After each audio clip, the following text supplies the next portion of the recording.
Dear friends in Dhamma, today I would like to talk about our mind.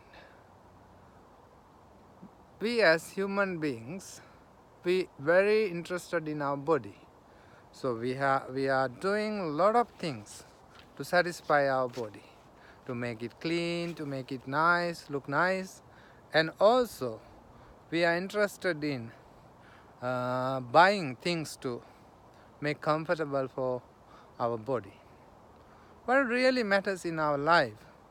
We need to maintain our body, we need to look after our body. There's no doubt about that. But we need to look after the primary, the most important organ in our mind, organ in our body is the mind. So we need to look after our mind very well. Buddha said that mind is the forerunner of everything. The whole world runs on each and every person's mind. But yet, we don't pay any special attention, and also we don't cultivate and meditate and develop our mind. We need to develop our mind.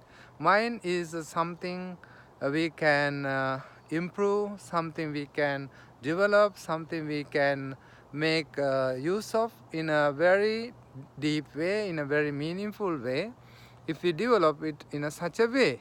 So in order to develop mind, it is very important to pay attention to our thoughts. This is called Chittanupassana in Buddhism, meditation on mind and thoughts. So how we are going to control our mind? If you don't pay attention to your mind, it can run to many different directions. It can go to the past, it can go to the future, it may have many daydreams. So it is very good that we pay attention to where our mind is moving and where our attention is going. So if you can pay attention to your thoughts arising in your mind and label them and understand them, and how long they sustain, how long they are going to keep in the mind, and how long they are going to bother you, you are going to see that this mind is something ever changing thing. So when you have problems, don't worry about that, because the problems will also change, because our mind is the most fast thing to change. Other things, the physical world, the trees, our bodies, and the roads and everything, the buildings, they take so long time to change. But for example, our mind change trillion times faster than the speed of the light. So therefore, friends, we need to understand our mind, how it's working, and how the thoughts are arising, and how the thoughts are remain in our mind, and how they pass away.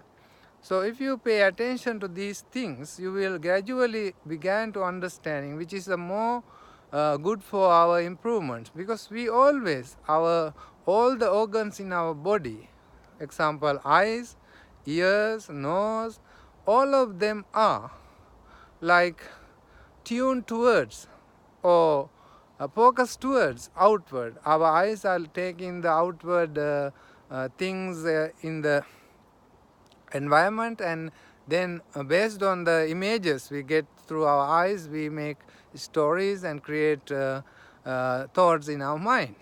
So therefore, friends, we need to look inwards in order to understand deeply ourselves.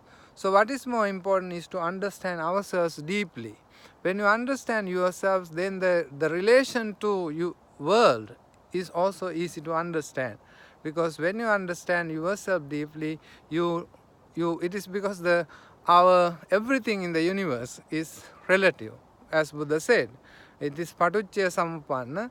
Everything is based on causes and effects. So if you know your mind, you can understand better. Therefore, friends, the way to understand mind is to accept and acknowledge the thoughts arising in your mind. If it is a greed, you can acknowledge there's a greed in my mind. If there's a anger, you can acknowledge there's a anger in mind. If there's a confusion, you can acknowledge there's a confusion in mind. So similarly, whatever the good or bad thoughts arising in your mind, you must be aware then and there, not you allow the mind to run all over the place. You try to bring into the present moment and understand your thoughts and how they are arising, how they sustain, and how they pass away. In that way, you can have a more deeper understanding about the mind. So dear friends, thank you for listening to my short explanation how to understand our mind.